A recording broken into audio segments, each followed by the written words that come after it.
L'un d'eux a sauté dans une cascade rugissante sous les yeux de dizaines de témoins. Un autre, un scout de 13 ans, a été emporté par le courant rapide de la rivière. Le troisième était parti sur un sentier forestier à la recherche d'un butin illégal et n'est tout simplement pas revenu. Ces personnes n'avaient rien en commun, si ce n'est qu'elles ont toutes disparu sans laisser de traces dans le parc national de Yellowstone. Un endroit qui ne se contente pas de prendre des vies, mais qui efface les gens de la réalité, ne laissant derrière lui que des énigmes insolubles, des erreurs d'enquête et des détails effrayants et inexplicables.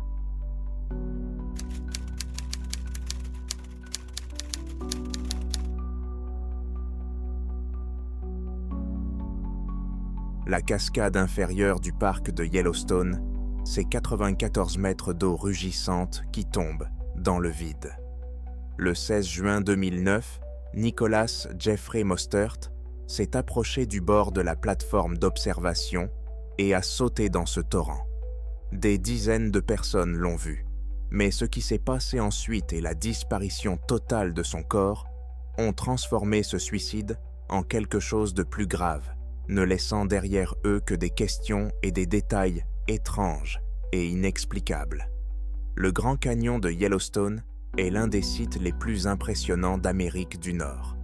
La rivière Yellowstone a creusé dans la roche volcanique un canyon profond de 370 mètres.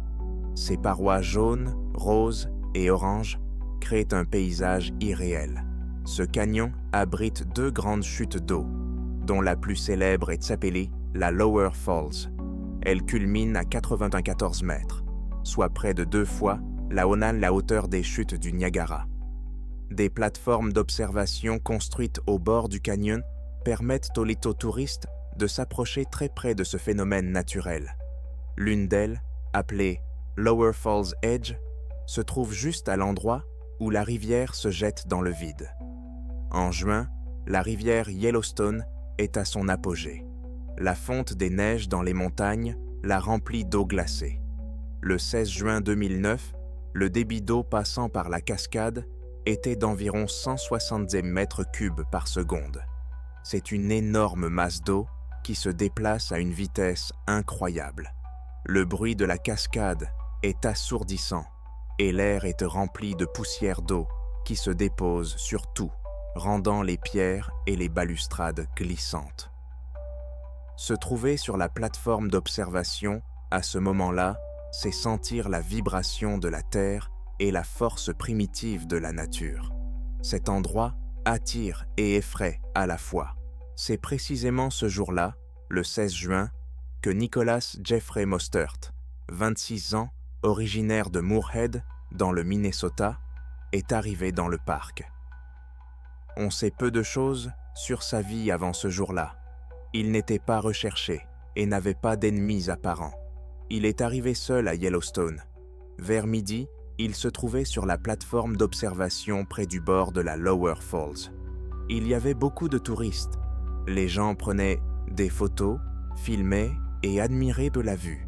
Selon des témoins, Nicholas se comportait calmement. Il n'attirait pas l'attention. Mais ensuite, quelque chose d'inattendu s'est produit. Il a enjambé la barrière, a fait un pas et a sauté dans la rivière, juste avant l'endroit où elle se jette dans le vide. Tout s'est passé en quelques secondes. Les gens ont crié. Certains ont appelé les secours du parc. Nicholas a été emporté par le courant, qui était si fort que son corps a filé comme une brindille et a disparu en un instant dans le torrent rugissant qui tombait de 94 mètres de haut. Plusieurs témoins ont ensuite rapporté un détail étrange aux enquêteurs. Au moment précédant le saut, malgré le rugissement assourdissant de la cascade, ils ont cru entendre autre chose. Ce n'était ni un cri, ni un mot. Certains l'ont décrit comme un son aigu et subtil, semblable à une note de musique qui avait traversé le grondement de l'eau. D'autres ont dit que cela ressemblait à un murmure. Tous ont reconnu qu'il s'agissait probablement d'une hallucination auditive causée par le bruit et le choc. mais le fait que plusieurs personnes différentes aient mentionné cela a été consigné dans les rapports comme une étrange coïncidence. Les gardes forestiers ont réagi immédiatement. Une opération de recherche et de sauvetage a été lancée dans l'heure qui a suivi. Mais tout le monde savait qu'il n'y avait aucune chance de retrouver Nicolas vivant. Une chute d'une telle hauteur dans le bouillonnement de l'eau au pied de la cascade ne laisse aucune chance de survie.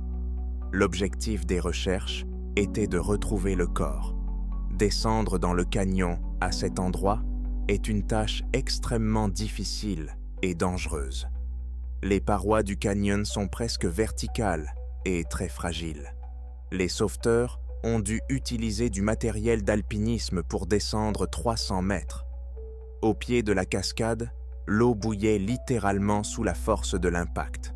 L'air est tellement saturé d'humidité que la visibilité est presque nulle.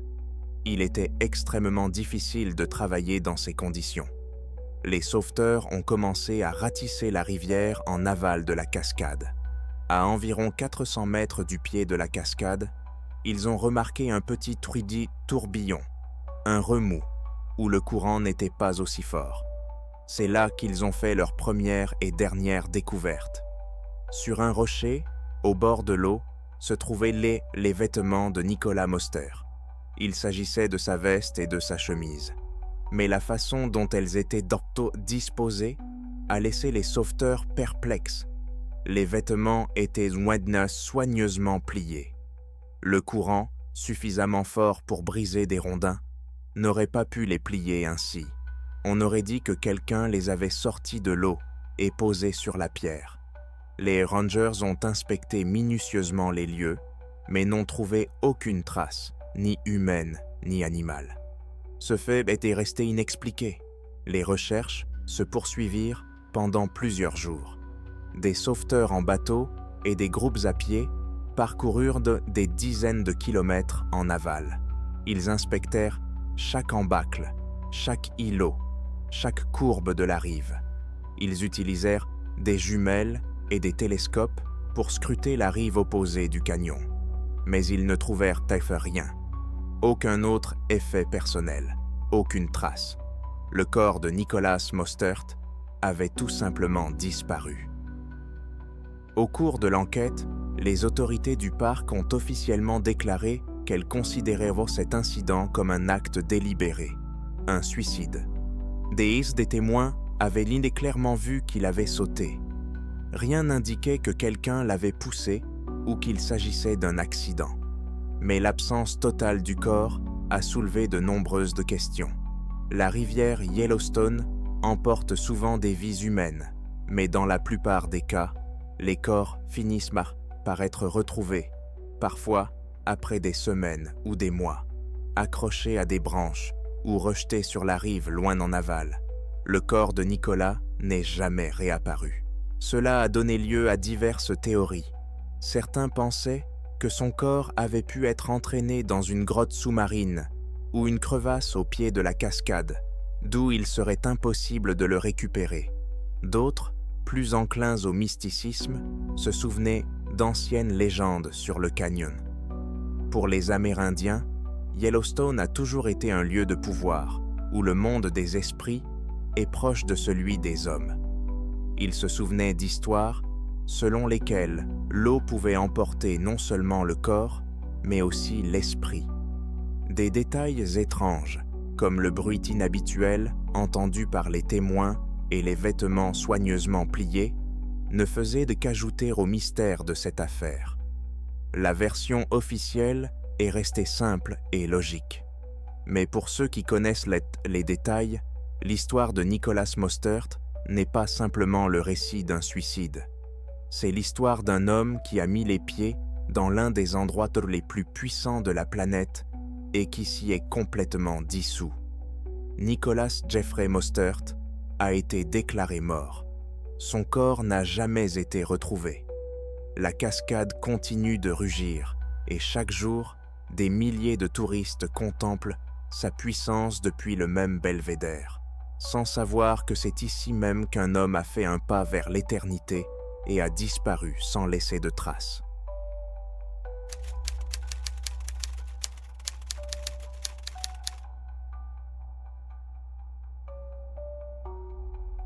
Le 24 juin 2005, le scout Luke Adam Sandberg a disparu dans la rivière Yellowstone.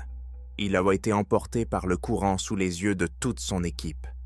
Il n'a jamais été retrouvé, mais l'histoire de ses recherches est pleine de détails étranges, et sa disparition n'est qu'un événement tragique parmi tant d'autres qui se sont produits dans le parc cet été-là. Tout a commencé à 10 km au nord de la ville de Gardiner, dans le Montana. Une troupe de scouts, dont faisait partie Luke Sandberg, âgé de 13 ans, avait établi son campement sur les rives de la rivière Yellowstone. Le 24 juin, les garçons aidaient à pousser des rondins dans l'eau. À cet endroit, la rivière était rapide et en crue. À un moment donné, Luke a perdu l'équilibre et est tombé à l'eau. Le courant puissant l'a immédiatement emporté et entraîné vers les rapides. Tout s'est passé si vite que personne n'a eu le temps de lui venir en aide.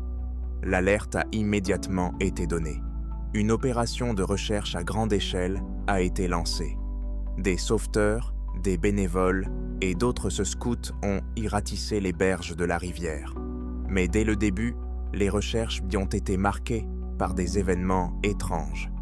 Plus tard, plusieurs sauveteurs expérimentés ont admis dans des conversations informelles qu'ils n'avaient jamais rien ressenti de tel dans cette région.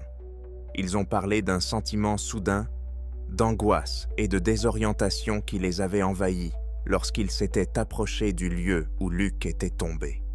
Certains ont affirmé avoir vu dans les eaux troubles et bouillonnantes des ombres sombres et allongées qui se déplaçaient à contre-courant. Ils ont attribué cela à la fatigue et au jeu de lumière, mais le sentiment que quelque chose n'allait pas ne les quittait pas. L'espoir de retrouver Luke vivant s'amenuisait d'heure en heure. La famille du garçon est arrivée au parc et a dû faire face à une terrible réalité. Il n'y avait pratiquement aucune chance de survie dans ces eaux glacées et rapides. Peu après, les sauveteurs ont fait leur seule découverte. À 9 km en aval de l'endroit où Luke était tombé, ils ont repêché 2 baskets. La famille les a reconnues. C'étaient dans les chaussures de Luke. Aucun autre objet lui appartenant ni aucune trace de vêtements n'ont été retrouvés. Cette découverte a définitivement convaincu la famille qu'une tragédie s'était produite. Mais la disparition de Luke Sandberg n'était pas le seul malheur qui s'était abattu sur Yellowstone à cette époque. Les ressources du parc étaient à bout. Au même moment, Joseph Miller, un employé du parc âgé de 59 ans et originaire de Seattle, avait disparu. Il était parti faire du canoë sur le lac Lewis et n'était tout simplement pas revenu. Son bateau a été retrouvé, mais pas Miller lui-même. Presque au même moment, un autre incident s'est produit. La voiture de Candice May Kelly, 19 ans, originaire de Belgrade, dans le Montana, a quitté la route et s'est écrasée dans une rivière. Son corps a été recherché par les mêmes équipes que celles chargées de retrouver Luke. Les équipes de recherche ont dû travailler 24 heures sur 24, se partageant entre plusieurs tragédies. Elles ont utilisé des sonars et des caméras sous-marines, mais l'immensité du territoire et le courant puissant des rivières ont rendu les recherches extrêmement difficiles.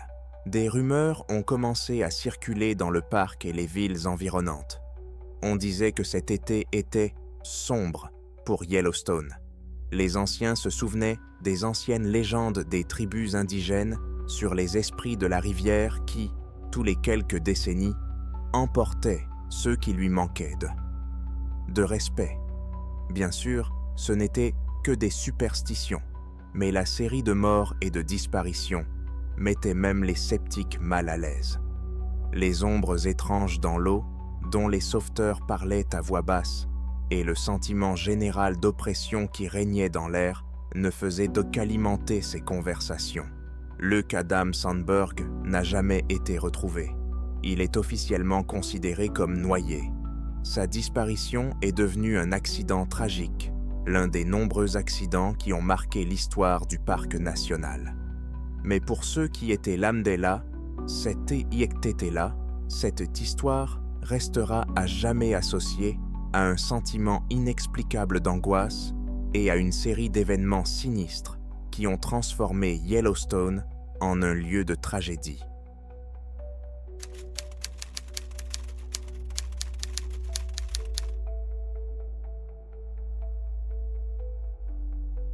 Le 6 avril 1991, Daniel Lynn Campbell est entré dans la forêt et n'en est jamais ressorti.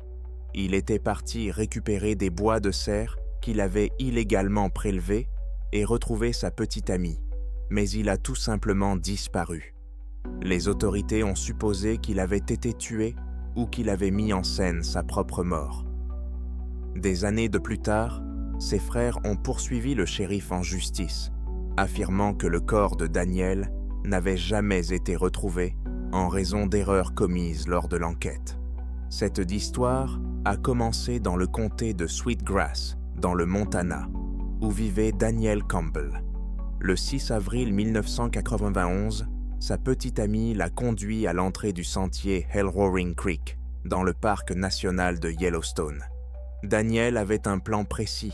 Il devait suivre le sentier jusqu'à la ville de Jardine, dans le Montana.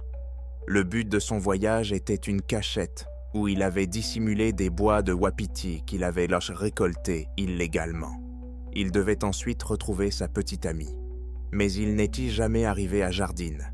Lorsque Daniel ne s'est pas présenté à l'heure convenue, sa petite amie s'est inquiétée et a alerté les autorités. Une recherche a été lancée immédiatement après sa disparition. Les sauveteurs et les bénévoles ont ratissé la zone où Campbell était censé passer.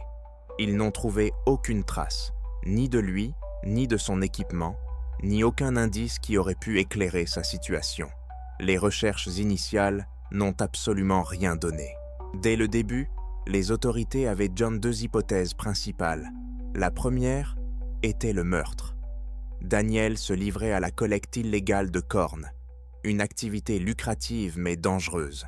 Les conflits liés à la chasse ou au territoire n'étaient pas rares. Il était possible qu'il ait croisé quelqu'un dans la forêt et que cela ait eu des conséquences fatales.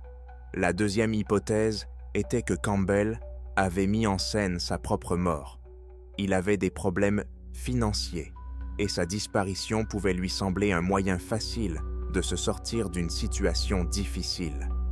Cependant, la version de la fuite pour des raisons financières a suscité la controverse. Les autorités ont réfuté les allégations selon lesquelles il se serait enfui à cause de dettes. Il s'est avéré que Daniel attendait de recevoir de l'argent dans le cadre d'un accord à l'amiable devant le tribunal. Ce paiement devait résoudre ses difficultés financières. La version selon laquelle il aurait mis en scène sa propre disparition semblait donc moins plausible. L'enquête s'orientait de plus en plus vers un crime violent. Les soupçons se portèrent sur ses liens avec le monde des chasseurs illégaux de cornes. Les années passaient, mais l'affaire n'avançait pas. Daniel Campbell était toujours porté disparu. Sa famille, en particulier ses frères, n'ont cessé de chercher à découvrir la vérité.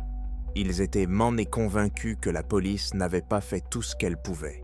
En 2000, 9 ans après sa disparition, les frères Campbell ont décidé de passer à l'action. Ils ont intenté un procès contre le shérif du comté de Park. Dans leur plainte, ils accusaient le bureau du shérif de négligence dans l'enquête.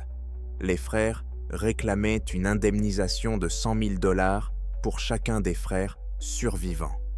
Le montant de la plainte comprenait une compensation pour les difficultés subies, des pénalités et les frais de justice. Le principal argument des frères était que si l'enquête avait été menée correctement dès le début, les restes de Daniel auraient été retrouvés. Ils ont souligné des erreurs spécifiques commises par les enquêteurs. L'une des erreurs les plus graves, selon eux, était la restitution du matériel de randonnée confisqué.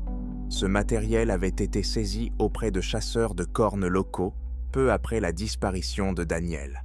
Au lieu de le soumettre à une expertise médico-légale approfondie, le shérif l'avait rendu prématurément à ses propriétaires. Les frères pensaient que cet équipement pouvait contenir des traces de sang des cheveux ou d'autres indices qui auraient bon pu révéler ce qui était arrivé à Daniel. Ce fait a soulevé de nombreuses questions. Pourquoi cet équipement, qui pouvait constituer un indice crucial, n'a-t-il pas été examiné? S'agissait-il d'une simple négligence ou de quelque chose de plus grave? Les frères étaient mis et convaincus que cette décision des enquêteurs leur avait fait perdre tout espoir de retrouver Daniel, ou au moins de savoir ce qui lui était arrivé. Le procès a attiré l'attention sur les anciennes erreurs et a relancé le débat sur la disparition de Campbell. L'issue du procès contre le shérif n'a pas été rendue publique, mais cette action en justice a montré la profonde méfiance de la famille à l'égard de l'enquête officielle. Daniel Lynn Campbell est toujours porté disparu. Son corps n'a jamais été retrouvé. Ce qui s'est réellement passé sur ce sentier en avril 1991 reste un mystère. A-t-il été tué à la suite d'une dispute au sujet de cornes? Ou sa disparition est-elle liée à autre chose? Nul ne le sait. De telles histoires n'ont pas toujours de réponse, et de nombreuses questions restent sans réponse. Si vous avez vos propres théories ou des informations supplémentaires sur ces affaires, n'hésitez pas à les partager dans les commentaires. Nous serions ravis de les lire. Pour ne pas manquer les nouveaux épisodes sur les disparitions étranges et les affaires non résolues, abonnez-vous à notre chaîne et aimez-la. Cela nous aide à trouver et à raconter davantage d'histoires similaires.